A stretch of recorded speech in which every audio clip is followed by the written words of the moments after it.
All right, welcome everyone to our latest ALTA Insights webinar. These are presentations offered on issues important to you all, title and settlement professionals. I am Jeremy Yowie, ALTA's Vice President of Communications, and today we've got a great webinar lined up to look at how email fraud has really exploded during the health crisis, and help you understand the latest trends in wire fraud and cybersecurity. Before starting, I do need to touch on a few housekeeping items.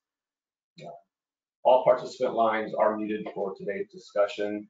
If you have a question, please submit them through the questions box. We'll hold some time for some Q&A at the end of the presentation. As an added benefit, today's webinar is being recorded. All the recordings are available on ALTA's website at alta.org/webinars. That's alta.org/webinars. And you'll also get an email tomorrow with a link to the recording. Also want to let you know that there's a few documents from the handout section that you can download. You'll find a copy of today's presentation. There's a rapid response plan that outlines steps that companies should follow if they've been hit by a wire fraud. There's also an associated worksheet that to help you develop your own rapid response plan. And in addition, we provided an infographic that you can use to explain wire fraud and tips for consumers to help them avoid this scam. It should also be noted that today's webinar offers CE and CLE credit. For many states, credit is only available for those attending the live presentation, and our platform does track attendance. So to meet compliance with many state requirements, there will be some poll questions during the webinar, monitoring your attentiveness. So pay attention and no multitasking. We will use the information you registered with to report attendance. For any questions on CE or CLE, send us an email at education@alta.org. And before starting, we also need to thank SoftPro for sponsoring today's ALTA Insights presentation. And before introducing today's speaker, here's a short message from SoftPro.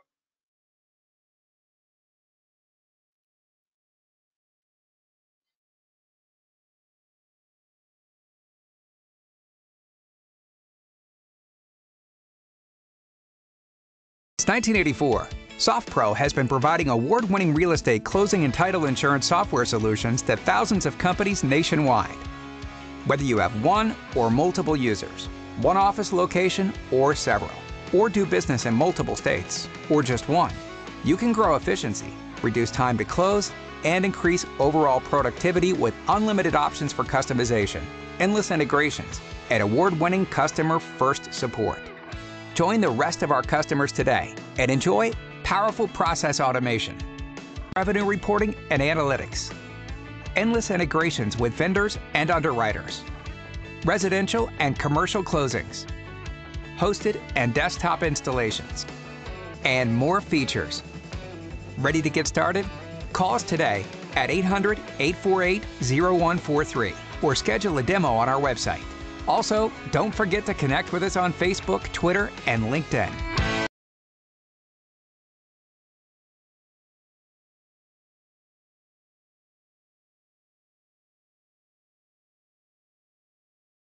All right, I think we're back. Thank you, SoftPro, for that message. And now we'll introduce today's speaker. Joining us today is cyber expert Tom Cronkright. Tom is CEO and co-founder of Certified, which is a wire fraud prevention solution. And Tom definitely knows your business, as he also operates a title agency up in Michigan. And Tom, thanks for joining us today. And with that, I'll turn the keys over to you. Jeremy, thank you and the rest of the ALTA team for putting this on. Very excited to be with all of you. Just one last bit of housekeeping. If you guys have a question, and I know everyone's muted, please put it in the questions panel. I've got a screen that you can't see that my team here will be feeding those in real time, and Jeremy's going to keep me honest and on track over the next 45, 50 minutes together. But I do mean this to be an open dialogue because there's just so much movement and dimension to this issue of email wire fraud scams. So what we're going to cover today, we're going to talk about the growth of wire fraud in light of COVID. I'm going to dive into some very recent examples that have taken place around the last 2 holidays and get into some that just took place yesterday that we were involved in just from a recovery standpoint. And then I'm going to talk specifically about trends around money laundering and money muling and walk through what to do to start the wire fraud recovery process, including many of you probably haven't seen an IC3 claims report. We're going to walk through one on a live successful recovery that we helped with earlier this year. And then you're going to leave with 5 takeaways, kind of actionable items. So without further delay, I'm going to start with our first poll question. So Brent's my IT manager here in the corner, you can't see. Let's launch the first poll question. And how do you think, so the question is, how do you think most cyber frauds start? So either someone calls somebody and scams them, there's a phishing email, there's a hack or a penetration into a database or a machine, or there's an impersonation. So it's not really the individual, it's somebody being impersonated as that individual. So I'll give you another 10, 15 seconds and we'll close this poll out.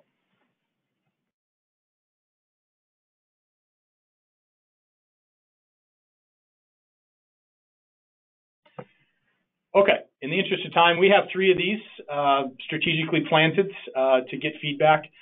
And I'm not sure if the poll results are shown. Oh, here they render, perfect. Phishing email is clicked by someone, and then next is the fraudster impersonates or spoofs someone. 100%, couldn't agree more. Vast majority starts with a well-crafted phishing email. So much so, Brent, can you click to slides? Perfect. 91% of cyber attacks start with some type of a phish. So it could be a phish on, and I'll get into this and how this layers in recent stats. This could be a phish related to a deal you're working on. So it could be a real estate agent, it could be the buyer or seller, could be one of your employees, could be the lender. But 9 out of 10 times somebody has been phished.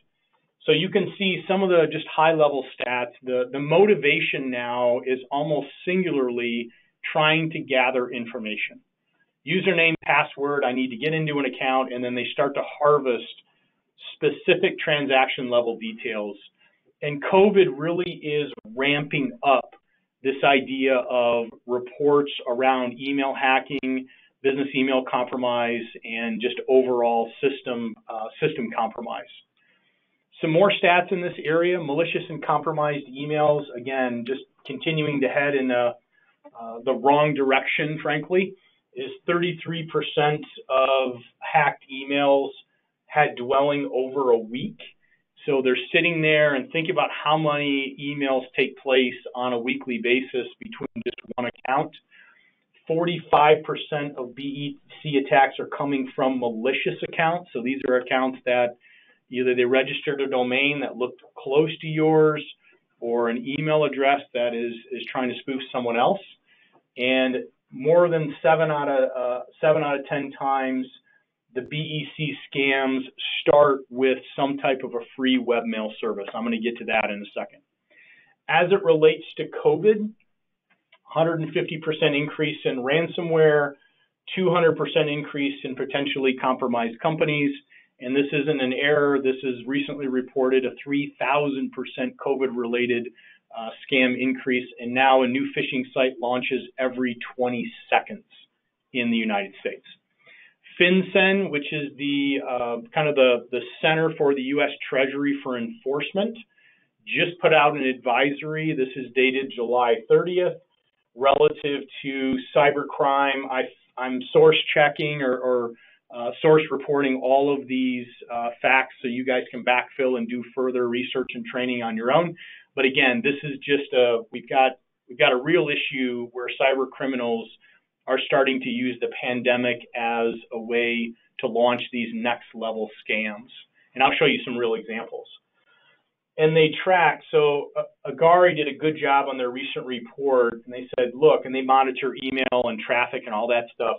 As we in America started to search the word COVID-19 first week of March, here's the reported number of scams, and look at that. It's just right, almost couple day lag. We're keying it into Google. they're responding saying, oh my goodness, here's a great phishing or cyber attack vector around COVID. And you can see how this vector has continued to kind of not only escalate, but has peaks and a few valleys in it.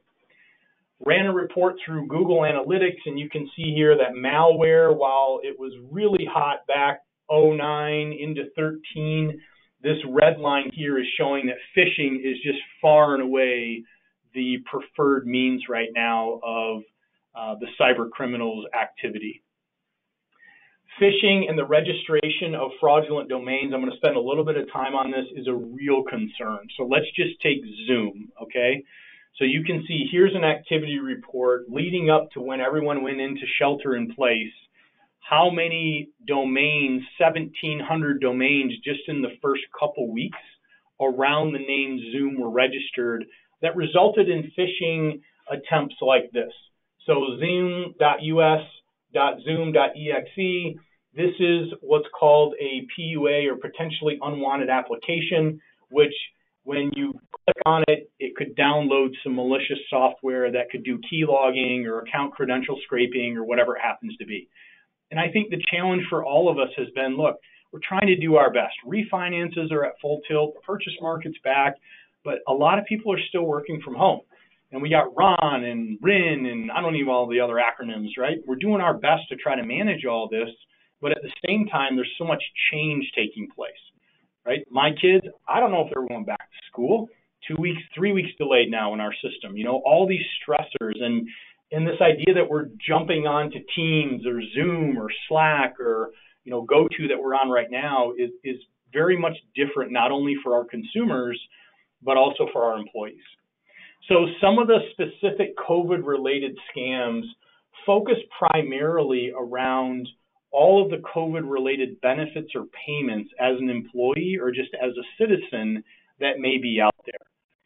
So when you think about cyber fraud in 2020, and I would say overlaying COVID 2020, it's not so much that, hey, they're gonna show up and they're gonna redivert wire transfers right away, or they're gonna, you know, swap out the wiring instructions, which they ultimately may do, but it could come in at a very personal level to someone in the transaction. Like I say, your employee, the real estate agent, the buyer or seller.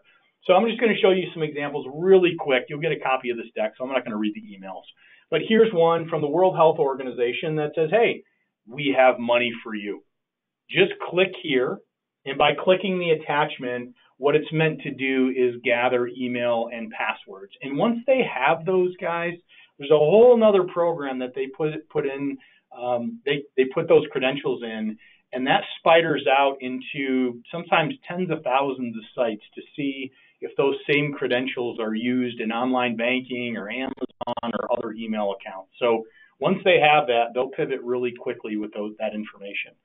Here's one from the Trump administration. We continue to just blow out relief. So here's another example. I got another $1,000 for you.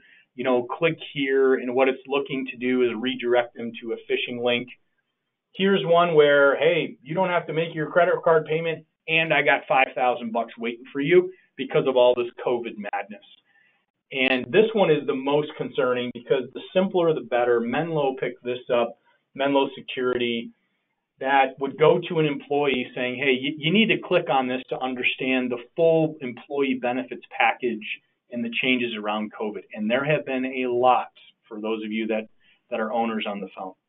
So those are just some examples that, excuse me, we really need to watch out for. And I'll get this into this more in the 5 takeaways and tips. But know that it's really important that we train our people to be super suspect these days around anything coming in. And we should be actively running phishing drills to these employees to make sure that, one, they're educated, they're aware, and they can quickly determine or have a support system to determine whether or not something is trusted versus something that isn't. Blind information coming like this just shouldn't be trusted. If you want an update, call HR. If you need to figure out what your cases are in your local community, go to the go to the county health department or some trusted site where you're proactively grabbing the information or they are not consuming it coming inbound. Okay, let's dive deeper into how they're doing what they're doing so that you guys can start to think about some of the tools and strategies that you could be using not only in your process and procedure, but also in your technology stack. So first is brand impersonation. So display name deception and of a brand and an individual is almost 90% of the phishing strategies. So it looks like it's coming in from Microsoft. It looks like it's coming from, Acme Title or whoever it happens to be, and it's a spoof. It looks like it's coming from, I'm a great realtor at gmail.com, or it looks like it's coming from, I have the lowest rates at, AOL.com as the lender, but ultimately these are all spoofing attacks. Only 3%, guys. This is what's interesting. This is a very new trend. Only 3% of the time is the phishing email coming from the compromised account. So they're compromising the account, they harvest the information, and then they create the ruse. Then they create the social engineering through spoofing. Gmail is simply the #1 weaponized platform. Again, a very recent report did a really good job. You can see here the others that come in, but I mean, almost half of all Gmail accounts are open service accounts for webmail. Gmail is the preferred mechanism. Why? Quick to set up, it's free, and this last one is really the big one. It has such a high reputational value that it does pass through most email detection filters. The other interesting stat in that report is that nearly a third of those malicious accounts were used just 24 hours. So again, Brent's our IT manager in the corner here. I could spoof him as a fraudster, gain access to his real account, spool up an identity of somebody that I see after I read this email, be in that for less than 24 hours, and strike with a wire fraud diversion that somebody then sends money to me. So what about registered domains? We talked about that with Zoom. Those are risky as well. So 28% of the time, so 30% of BEC campaigns are launched with an actual registered domain to look like the company that they're defrauding. And I'm going to get into this in much more detail in the next few slides. If you haven't registered a series of domains around your domain, I strongly recommend that you do. We have hundreds of registered domains, literally hundreds. And we're just trying to fence our way around the truncations that they typically use. But you can see here, 27 or 28% of the time, either public registry domain or through Google that they're registering these. Okay, let's look into domain registration spoofing, okay? So here's an example where Darren looks like they're coming from Ripley's.com, but in the email string, the I was replaced with an L, okay? Very common. Guess what's in most of our domains?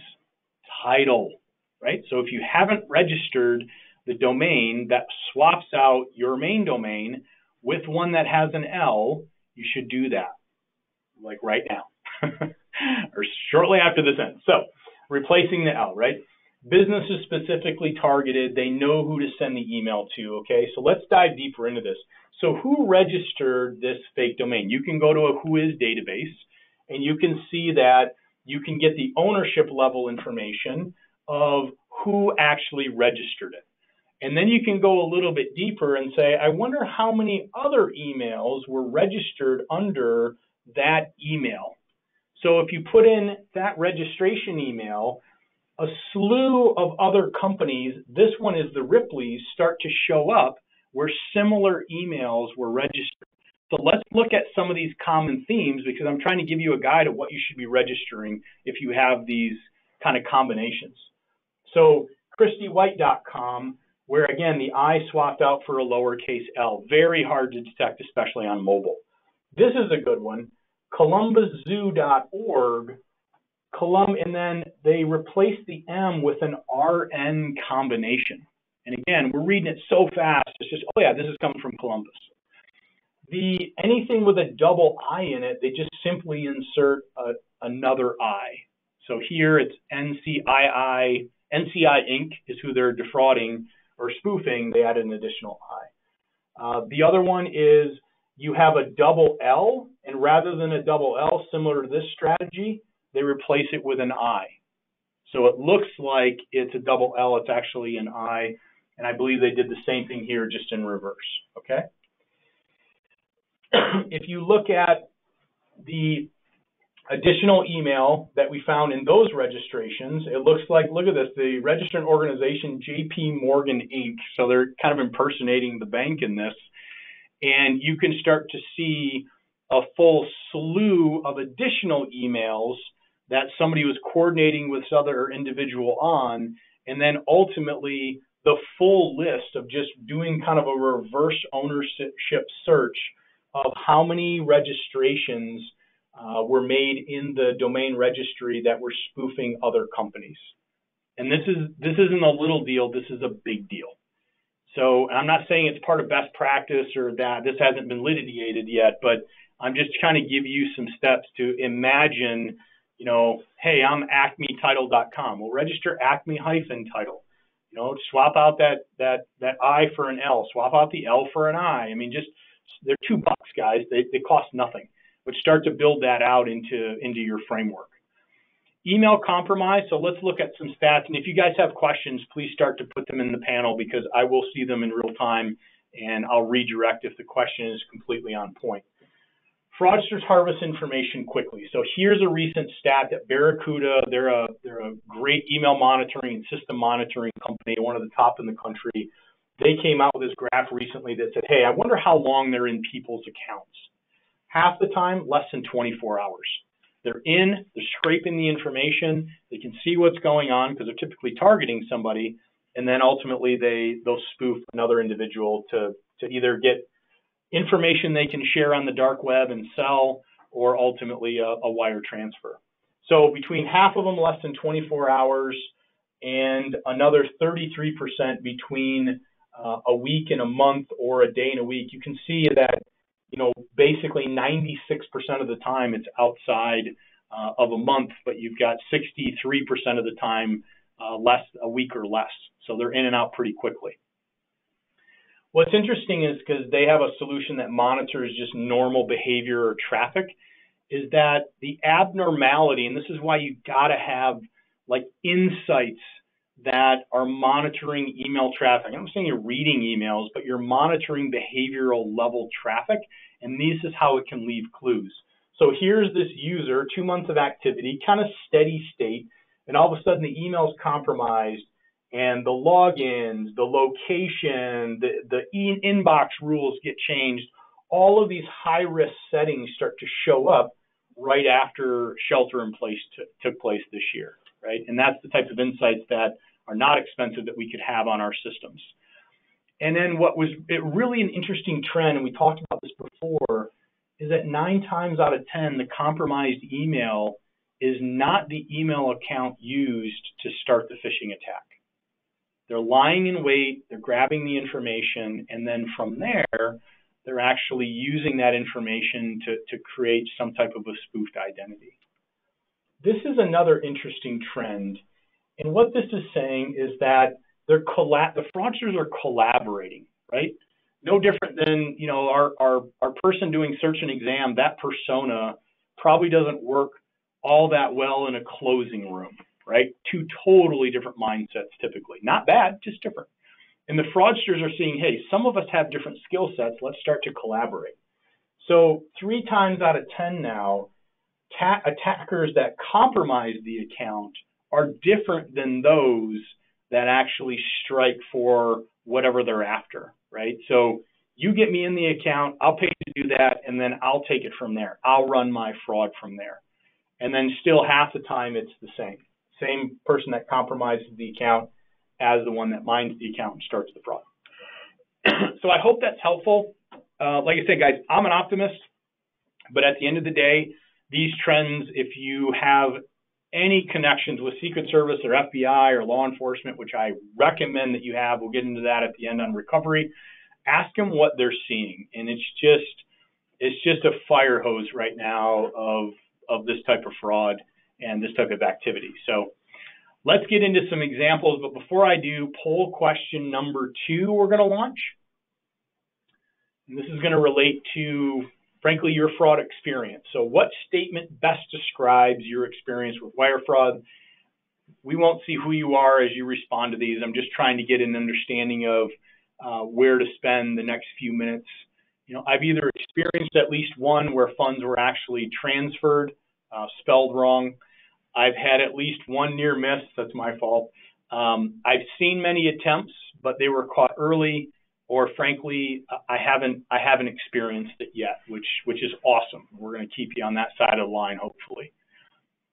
So I'll give this just 15 more seconds to render, to complete, and then we'll render the stats.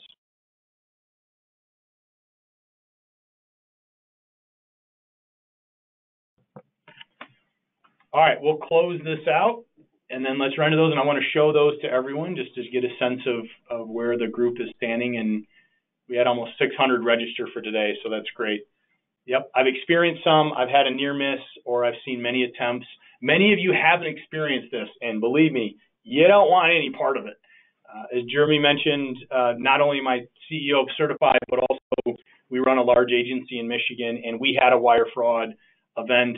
We were called as lead witnesses by the Department of Justice to take down a Nigerian syndicate operating here in North America. You just want to skip past all of that and just focus on what you can do proactively and continue to drive great closing experiences for your customers. So 2 Memorial Day frauds I want to profile. I'm going to go into a third one, and then 2 from yesterday. So I'm going to speed up here.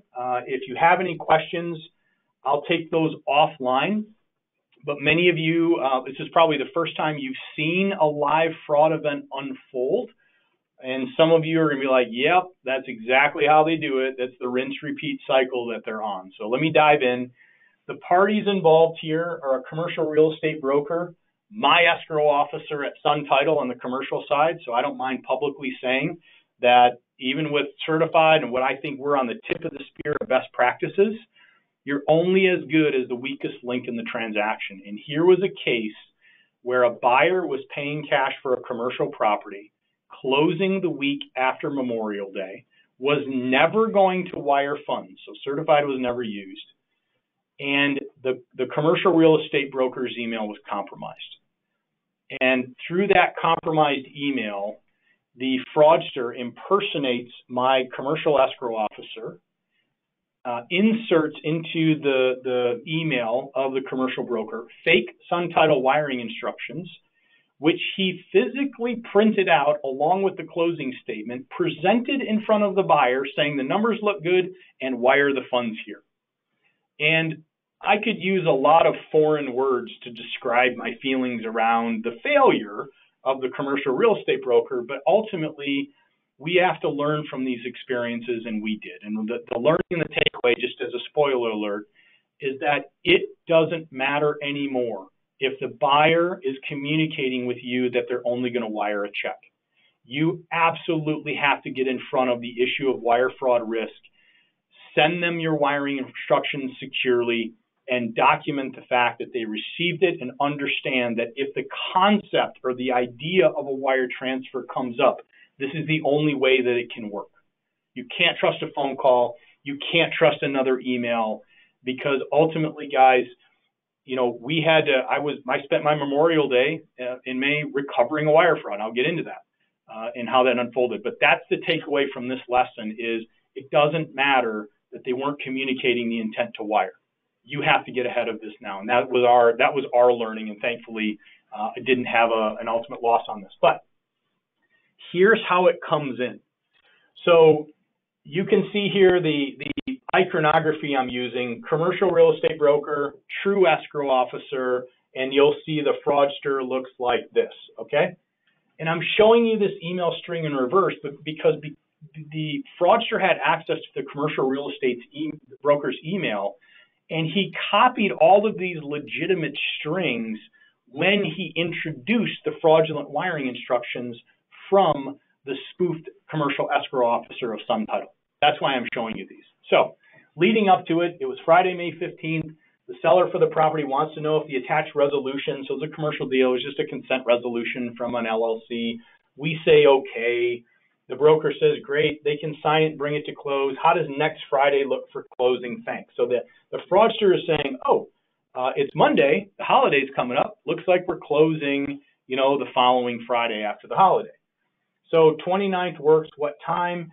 And then this is where the fraudster, copying all those emails, sends a message that looks like it comes from our employee directly to the commercial broker and says this: good morning, kindly advise on the chosen time for closing on the 29th so we can schedule the closing, thank you.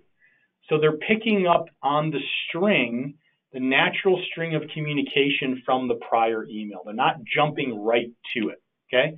But the emails were horrible. That's why this fraud is just so glaring.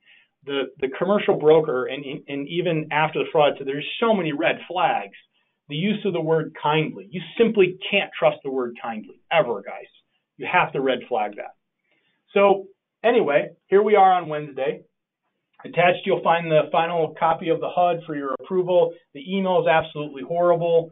We don't even use HUDs anymore, much less for commercial deals. And I know if you're a commercial agent, when you see a HUD from another title company, you're going to go, oh my goodness, this is going to be a long one, which they always are. But basically it's saying, look, advise the buyer to make payment before the closing and send receipts so we can all arrange the closing quickly. And there's a couple of clues in here, notwithstanding how bad the email's drafted. One, here's the wiring instructions, even though everybody agreed that there was going to be a cashier's check. Secondly, asking send me a receipt of when the wire transfer is made. And then they sent these wiring instructions, and they did a good job on this. Our logo that they scraped offline, or maybe in the email that they were reading, it was headed to Chase Bank. They put our account name and our corporate address. So we talked before this idea that you don't have to have a match, even though this was not a Sun Title Agency account. That is not the address of that account. It was totally different. The Federal Reserve is absolutely blind. If there is an account at that routing number, that money will absolutely land. Okay, so on the story goes, kindly advise when we be receiving the wire so we don't have the buyer's contact. I believe you'd advise them to make the wire out of the firm's escrow account so we'll get all the documents organized. Horrible email, but yet he uses it, prints it out, and he acknowledges it here. I reviewed and gave the buyer the letter you furnished with wiring instructions. It's like, okay, I think she'll wire it out before noon. Okay, so he's still communicating with the fraudster. Fraudster says, thanks for the update. Have a nice weekend. I mean, look just how gentle the fraudster is in these communications. Thanks for the update. Have a nice weekend. Hope you'll keep in touch. Thank you. Then the fraudster, this is where the fraudster messed up. He sent this email on Monday, the holiday. And this is what tipped the broker off, thankfully, to pick up the phone, connect with, they've been longtime friends, connect with my employee. And then ultimately we started the recovery. Happy Memorial Day. And then this just convoluted, doesn't make sense excuse as to why they need the money for another deal. It makes absolutely no sense why we would need it, right, as the title company. But then sent a second set of wiring instructions because the fraudster identified that maybe two wires, not just one, were being sent. And this one was headed to Wells Fargo. Similar setup. And then again, on Monday, I'll tell them, this was after this, that he recognized he should pick up the phone. I'll tell them I haven't wired the money yet. It's going to come from two banks. Enjoy the day, blah, blah, blah. And then it was 10 in the morning. Yeah, it was 10:30 in the morning. My phone started to blow up. And then we went into active fraud recovery with the Secret Service and the FBI. Okay. So that's the challenge, guys, is that it's not so much what we're doing or how we think it works. We have to take an abundance of caution approach to make sure that everybody is not only educated, but fully engaged on what to look for.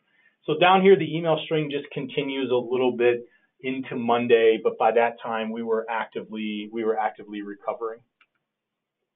So what happened? $54,000 went out that Friday, and we didn't learn about it till Monday. How'd they do it? So what they did originated out of Nigeria. Western Africa is just a hotbed for a lot of this origination. The email was compromised. So you can see here, last email compromised from the Nigerian's account. So this isn't, we're not guessing. I mean, the broker came in and we did kind of a post-mortem analysis. They took over a mail server of, and this is all true, took over a mail server of a salon and day spa out of Western Ontario. We think, Brent, right, to route it more domestically rather than internationally. So it looked like the email would have been coming out of, at that point, Canada. When you looked at the email header that looked like it was coming from my commercial escrow officer, you can quickly do, and all of you can do this, if you go to info on an email and you go to properties, you can display internet headers. If you simply copy that, you go to a site like MX Toolbox, they have an analyze headers email, it will display everything that's actually going on. So without getting too technical, what was really going on is it looked like it was coming from this rvandriel@suntitle.com, but where it was actually coming from, where all the emails were being returned to, even though the reply looked like it was going back to my employee, was this for you at Levita's Salon and Spa. Okay. The other interesting thing, if you look a little deeper, is while they were in the Yahoo account of the commercial broker, way down on the bottom here, they had a forwarding rule that they were forwarding his emails to a separate Gmail account. Avlanta09@gmail.com, if I'm saying that right. Okay. So commercial brokers' emails are getting siphoned off somewhere. The emails that look like they're going to Sun Title weren't going there at all. They're going through this routing email service through some day spa and salon. The other thing is, if you look at the IP address, the originating IP, you can analyze that as well, and that was being switched out of Wichita, just outside of Wichita. So simple fraud, it looks like, originates out of Nigeria, spools through Toronto, switches through Kansas, and then back up to Western Michigan. Okay? It's just really orchestrated in how they're doing these things. All right, next one, mortgage payoff wire. I'll go through this really quickly. Private lender was being paid off in the state south of here, let's just say. Escrow officer was confirming the mortgage, and then you have someone that was compromised. We think it was the hard money investor, the lender that was compromised, and the fraudster spoofs them. So this is your typical mortgage payoff spoof, but involved the private lender. So his email's compromised, they're monitoring traffic, the spoofed private lender sends updated wiring instructions, and the escrow officer unfortunately calls the number on those instructions, and this was a large swing of cash that got diverted over the Memorial Day, same Friday. Oh, you know what was interesting? I forgot about this. When we froze the account on the $54,000 because we had confirmation at 11 p.m. that Chase had frozen those funds, even though it was on a holiday, another title company had been defrauded, had wired funds into the same account. They just didn't know it. So we got, for lack of a better term, a twofer on that recovery and saved someone else's bacon as well. But on to this story. So here's the payoff letter. Serves as a notice of the payoff amount. The payoff property is valid through basically the end of May 28th. You can see here where it's going. And then in a completely different font, this is what you got to look at these details. In a completely different font, please prepare the cancellation deed for me. You may need to email it to me. They put some transaction level information to make it seem like it was legitimate. $130,000 goes out the door and moves quickly. That's why I'm profiling this one.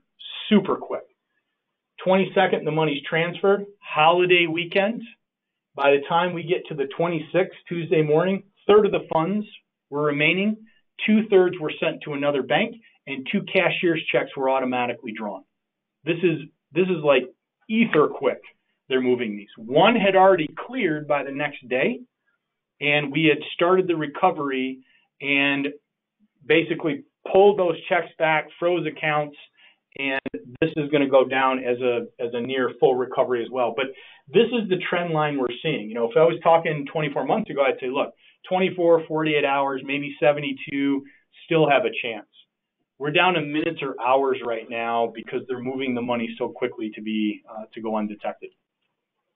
Just between 10 o'clock and noon yesterday, I got a call at 10. There was a construction disbursement wire on a commercial deal, let's just say just under 150 grand. The construction company, somebody was compromised. They think it was the construction company, then spoofed. Lender wires those funds, and they're gone. okay? By noon, my phone was blowing up again.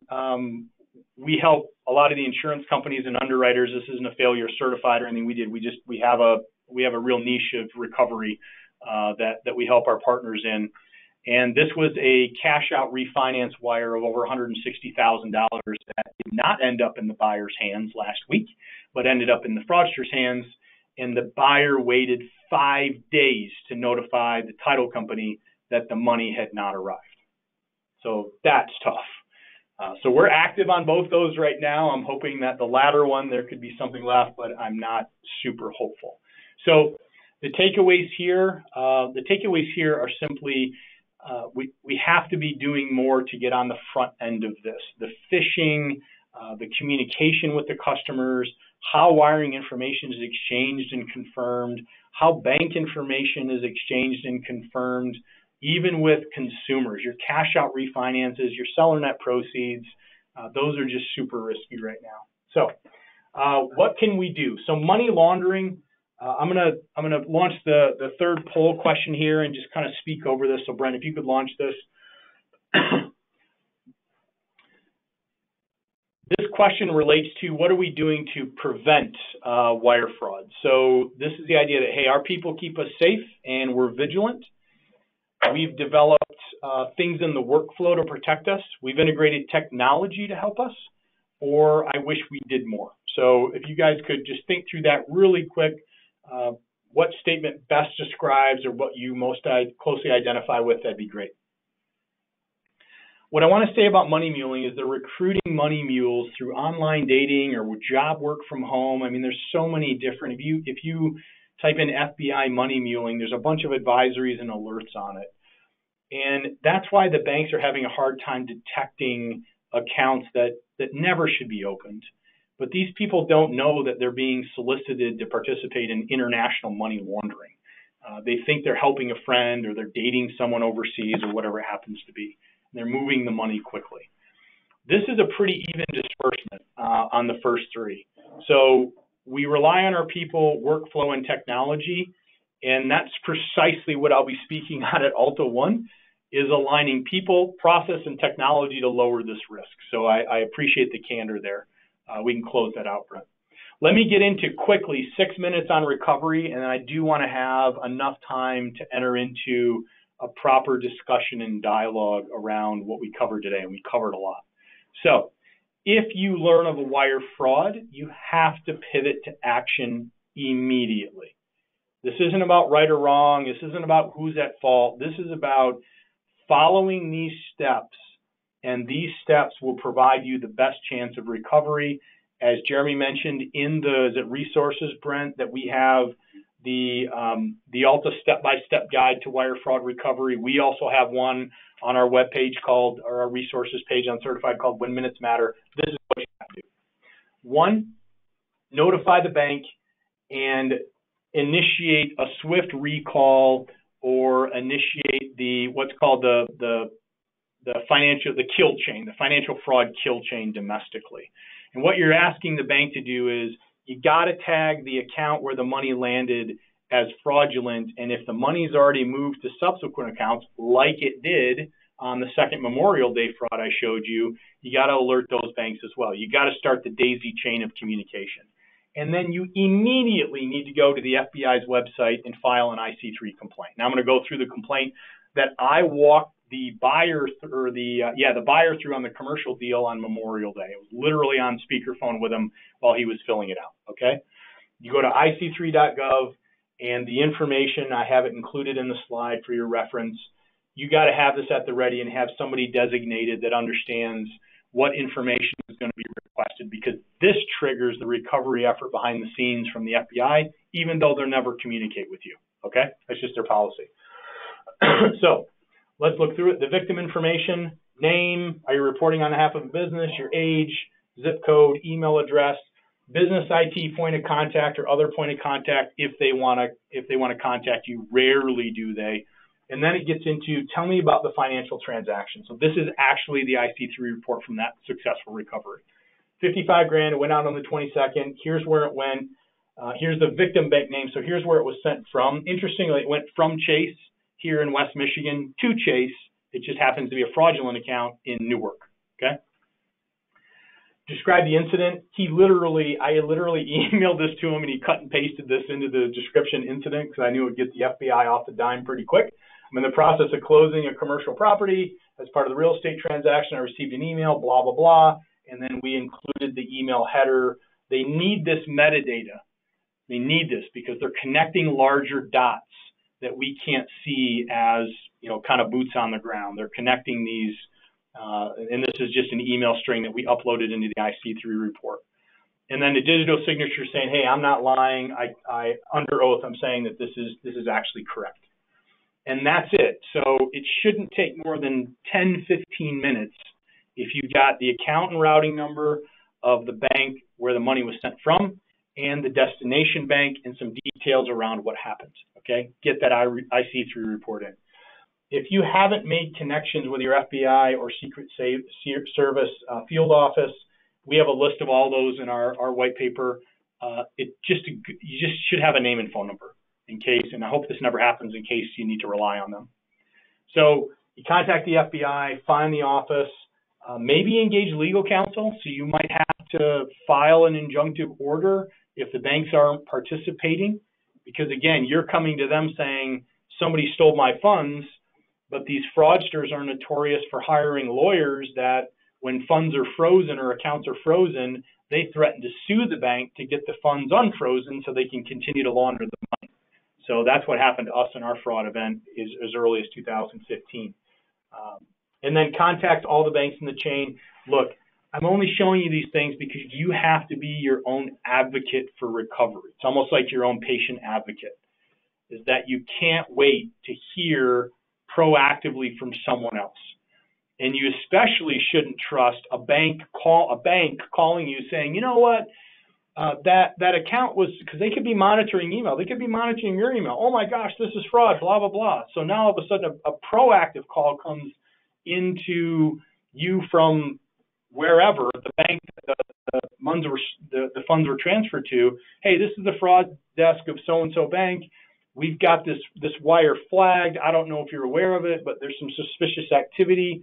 We're going to notify the authorities and get back with you in the next 24 to 48 hours. There's nothing that you need to do right now. And what they're doing is they're buying themselves time. So again, you've got to be the one reaching out proactively. And then you need to notify your insurance carrier. And again, this is hour 3. This isn't day 3 or week 3. I'm just saying that before you notify local authorities, and that's the last step, I'm just saying from experience, you got to go notify the banks, get in front of it with the IC3 report, and then make direct connections to the FBI and or Secret Service to see if they can glean in and tell you what's going on. You're not going to get a lot of information out from them. And then hour 5, you got to figure out what's going on. Are you compromised? Were they compromised? The litmus test I use is if we were spoofed, someone else is compromised, typically, right? Otherwise, we would have emails coming from our direct domain. But you should have a kind of a post-mortem, they call it, a post-breach analysis done on what happened and why. And then main takeaways there are the details are going to come quickly, but the money is probably going to come really slow. Even the chase-to-trace transfer, it took over 2 weeks to get the money back, for almost 3 weeks to get that money back. And it's maddening, but you just have to realize sometimes that's what happens. There will be an indemnification that the bank requests to pull funds from the account where the funds where they landed to the originating account. And what that means is the bank says, look, I'm just trusting you. Nobody's been through due process or any type of litigation around this. And if you turn out to be the fraudster and you're lying, then ultimately, I'm just going to hand this phone call over to you. We're not going to get in the middle of it. And then, like I mentioned, don't trust anybody proactively reaching out on your behalf once you learn of a fraud. You absolutely have to verify. And I would just say, guys, run the drill in advance. Have somebody that is tasked with this, that understands the flow, that quickly springs into action. I was at lunch yesterday when meeting with my business partner, Lawrence, on the title side, and I got the red alert message in from one of the global underwriters that needed help on a recovery, and I just dropped my fork, said, hey man, I just need to send a few emails out here, and you just know where to start shooting stuff over to get people on it. And they had an IC3 report before my lunch was done, and the recovery effort was started. So if you know what you're doing, you can do it, I say effectively, but you can do it effectively. It's the best chance of recovery. All right, 5 key takeaways, then we're going to get into Q&A. 1, create a culture of compliance internally. Curiosity and compliance. This is a journey. This is not necessarily a destination. The evolution of cybersecurity and threats, we're not even close to understanding the scope of this yet, but we continue to have to invest. And I would argue, and I've seen this was certified in other platforms, email monitoring and secure email. You should be loud and proud in market about what you're doing to keep people safe. If you're making the investment and the other knuckle draggers down the road don't understand what's going on, they're not going to be here. They just simply won't. It's a matter of time. So educated and engaged employees, and I would say educated and engaged referral partners and customers is a perfect trifecta just to increase the awareness and the acumen around this issue of wire fraud and protection. Reducing your attack surface, what that means is, hey, I update my software. So my attack surface is this wide, right? It's just they could land anywhere here. I update my software regularly, right? I've got virus detection. I've got really good hardware and honeypots. When they try to come in, we redirect them. I've got email monitoring. I use secure email, right? I've got, Rhino or Certified, whatever. Yeah, I've got all these things, and you're just reducing that attack surface. And if you make it hard for them, they're just going to go down to your competitor, and they're the ones that are going to get their pocket picked. I'm not trying to be insensitive, but that's just the behavior we've seen. You have to really figure out the protection and transfer of funds at a different level. The incoming, the outgoing procedures, how people process and technology, treasury templates that are automated, daily reconciliation, identity verification, securely transmitting wiring information, proper holds on checks versus wiring against those checks. I could go on and on. But we just released a paper on this of incoming and outgoing funds transfer policy in an age of COVID, and things have changed. And then adequately insuring the risk. Another area that we could spend a whole nother hour on is what have the insurance community done in light of all of the wire fraud risk that's taking place. I was going to put this as a security geek out slide, but I'm calling it additional best practices. This actually comes from the FBI. I'm not going to read any of it, but if you want to hand this over to your IT team, whether or not it's internal or external, they did a really good job of quickly framing a checklist of things that are really non-negotiable. So with that, I'm going to turn it over to questions, and I see them spooling up.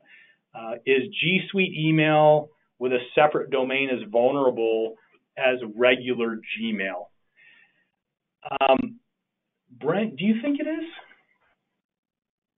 I would say no. Yeah. You have your own domain, right? So I only asked Brent because he's our security expert. It's not as vulnerable because you have your own domain. The issue, though, is I'm not against Gmail. I'm against Gmail that doesn't have two-factor authentication, complex passwords that are changed regularly. I mean, look, guys, we can all be phished and compromised, but we can also put a better lock on the front door of those accounts. So G Suite email, because it's customized, put two-factor on it, have a detection policy when people, you should have it if you don't have it turned on. Hey, I PayPal'd something on eBay. I had to buy a special bite tube for my kid last night. And I got someone sent money through your PayPal. Okay, thanks, that was me. American Express sends me an alert. Every time there's a charge now, you can set all those alerts on it. So when you catch a fraudulent email, is the bank notified that there is a fraudulent account at the bank, or someone committing fraud has an account at their bank? This is what's interesting and it's maddening, is that the bank wouldn't know. It's not so much the fraudulent account as it is the fraudulent activity within the account. And what I mean by that is they're so good at soliciting these money mules. Okay, I'll give you another fraud example. It was late June. I got a call from one of the global insurance carriers, and they had a mortgage payoff, big mortgage payoff, originating out of the southwest state that ended up in a fraudulent Wells Fargo account. Okay, a 65-year-old female out of Spokane, Washington, walked into a Wells Fargo as a normal citizen, no flags, and opened up a special account to help her boyfriend, her online boyfriend out of Nigeria, in some business transactions. It's a true story, just a couple months ago. So Wells wouldn't have known coming in what the intent was. She didn't even know the intent of how the money was going to move. So this money goes into the account. The same day, she draws a $100,000 cashier's check and puts it in express mail heading over to Nigeria, and then was ready to draw on a second check to wipe out that same amount. So it's more about, these aren't fraudsters that are somehow duping, know your customer and know your vendor and all those requirements. It's more the KYC. It's how they're soliciting the people that are opening up the accounts to begin with. And that's the problem we have in the industry, right? Putting on my title owner hat, that's the challenge. And it doesn't seem right, but there's no screen that could identify when somebody is being solicited to move money or launder money unbeknownst to them. Prefab graphics to the duration of an account compromise is most often less than 24 hours, but the examples you provided maybe look if fraudster camps out in the account. Do fraudsters camp out and monitor hacked accounts for extended period of time? Mostly yes. So the answer is we're seeing new instances where if they're in an account, typically it was 180 days, 120 to 180 days.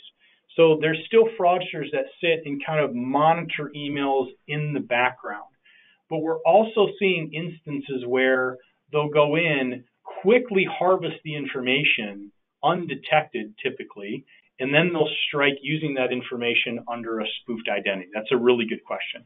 But a lot of times they can be in the account for quite some time, just monitoring behavior and traffic and syntax. And they're also good on, I was on a co-webinar where somebody kind of fished the Nigerians back and got into their account, where they make sure now that they understand local time, regardless of what time zone they're in, they understand local time before they start to send the email.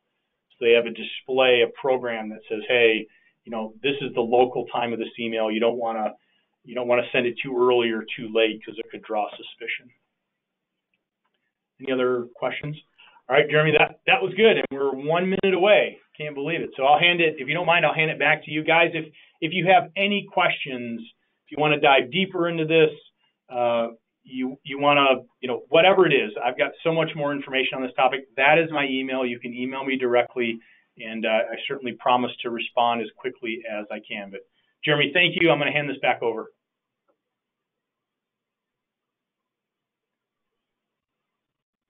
Can you hear him? All right, Jeremy, for some reason, I can't hear you. Because I didn't unmute my mic. So there we go. Oh, there you go. All right, you look great, man. It looks like you were saying something really important. Look, I had the ball for a yard and I fumbled it already, so go figure. But I was just thanking you for getting through all the information, wealth of knowledge right here. So loved the information about the reporting of IC3 and the hour-by-hour look at how to respond. Good stuff right there. Hopefully, good, useful information that people on the call, if they get hit with this, this is helpful for them to respond to this. Have also got lots of questions about the education credit. If after we end and still unsure on how to get that process, email us at education@alta.org. Again, just a reminder, if you missed parts of today's webinar or think others in the office would benefit from listening, a recording of the presentation will be available on the ALTA's website, alta.org/webinars. And again, you'll also get an email tomorrow with a link to the recording. Before wrapping up, we also need to thank SoftPro once again for sponsoring today's webinar. And I just want to let everyone know about some upcoming ALTA events. Next week, from August 18th through 20th, ALTA and the Mortgage Bankers Association will be hosting the Digital Closing and eMortgage Bootcamp. So if you're looking for the skinny on digital closings, this is definitely the event for you. And then in October, as Tom mentioned, I think he'll be speaking at ALTA 1. You won't want to miss that event. We're getting some fantastic speakers, educational sessions lined up. And we're also looking to host a free open house later this month. And this will really hope to give everyone a little sneak peek of what the virtual ALTA 1 is going to look like. So please go to alta.org/events for more information and information on how to register for any of these opportunities. And you can also see other webinars that we have on the calendar as well. Tom, thanks again for joining us today. And with that, that will bring us to the conclusion of today's presentation. Take care, everyone. Thank you.